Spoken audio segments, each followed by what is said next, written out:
집값이 많이 올랐다고는 하는데 사실 항상 과장되어 있는 부분들이 많고, 그렇다고 근처 공인중개사를 찾아가 본다고 하더라도 만족할 만한 데이터를 얻기란 결코 쉽지가 않습니다. 보통 공인중개사들은 거래가 되기 쉬운 가격들을 시세로 삼기 때문인데요.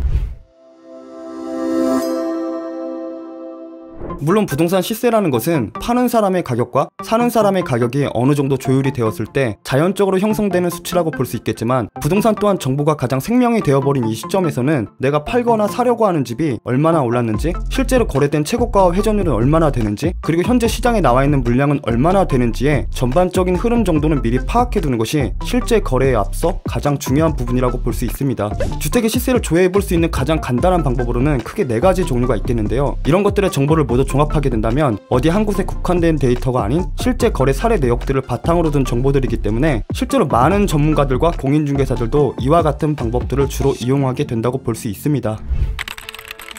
우선 공시지가는 보통 재산세 및 세금 부과의 기준이 되는 자료로 쓰이게 되는데요. 공시지가는 대표적으로 공동주택 공시가격과 개별 단독주택 공시가격, 개별 공시지가 등으로 나뉘게 되며 매년 국토부를 통해 조사, 평가되어 부동산 공시가격 알림이를 통해 공개되고 있습니다. 하지만 실제 거래가와는 상당한 차이가 있는 경우가 대부분이기 때문에 특별한 경우를 제외하고는 토지의 가격을 산정할 때만 참고하게 되고요. 그렇게 주택 등의 실제 거래 데이터를 얻어내기 위해서는 가장 기본적으로 국토부 실거래가 공개 시스템을 이용할 수 있습니다. 이는 매우 간편하게 조회가 가능하기 때문에 아직까지도 많이 쓰이고는 있는데요. 하지만 최근에는 이러한 것들을 종합적으로 조회하며 더불어 부가적인 정보들까지 얻어낼 수 있는 통합 부동산 플랫폼들이 많이 활성화돼가고 있는 추세고요. 앞으로 소개할 플랫폼들만 잘 숙지해도 실전 부동산 계약 결코 어렵지 않습니다.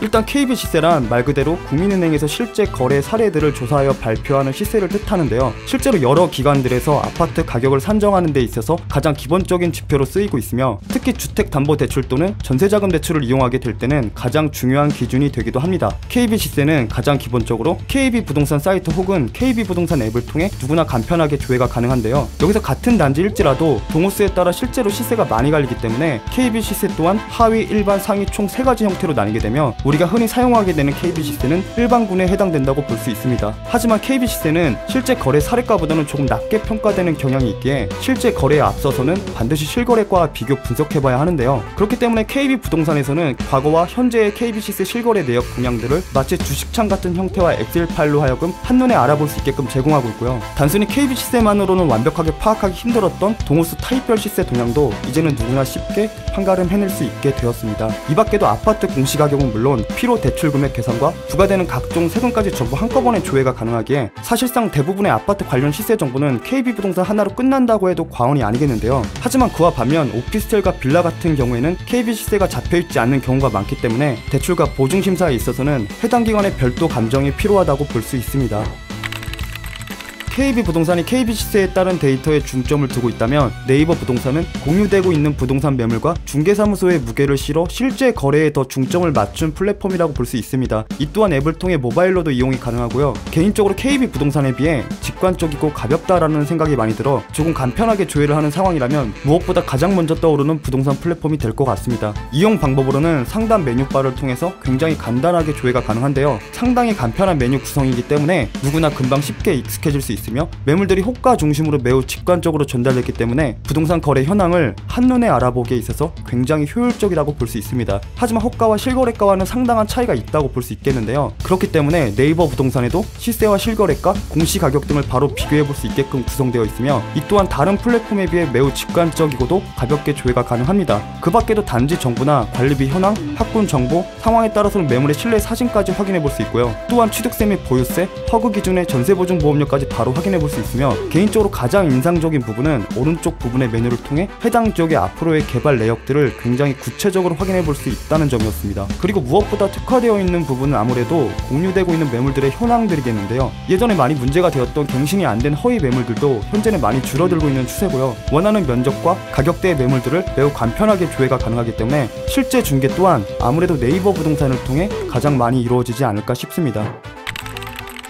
호갱노노는 앞선 플랫폼들보다 조금 더 지역 분석에 중점을 맞췄다고 볼 수 있고요. 이 또한 모바일로도 이용이 가능하며 네이버 부동산과 더불어 굉장히 직관적이고 가벼운 편입니다. 대부분의 플랫폼들이 그러하지만 호갱노노는 그 무엇보다 아파트에 특화되어 있다고 볼 수 있겠는데요. 가장 먼저 현재 단지를 몇 명이 모니터링하고 있는지, 그리고 현재 어떤 단지가 가장 많이 조회되고 있는지를 실시간으로 체크해 볼 수 있다는 점이 굉장히 인상적이었고요. 검색 필터 중 전세 가율이나 갭 가격 등을 통해 실제 매매와 더불어 투자 면에서도 굉장히 직관적이면서도 효율적으로 데이터를 얻어낼 수 있습니다. 또한 호가나 KB 시세가 아닌 최근 실거래 평균가 기준으로 정보를 제공하고 있기 때문에 실제 거래에 앞서서 보다 더 현실적인 데이터를 얻어낼 수 있을 것 같고요. 그 밖에도 다른 플랫폼들과 마찬가지로 단지 정보를 제공하고 있는데요. 호갱노노만의 차별화된 부분들이 있어서 조금 인상적이었던 부분을 몇 가지 뽑아보자면, 공시가격의 예상 상승률을 통한 예상 세금 금액, 뭔가 있어 보이는 3D 실내 평면도, 여유 주차 공간 현황, 실거래 내역을 통한 앞으로 나올 전세 매물 예측, 그리고 보다 더 활성화되어 있는 입주민들과의 소통 등이 있었고요. 그 밖에 부가적인 검색틀로는 경사, 출근, 학원가,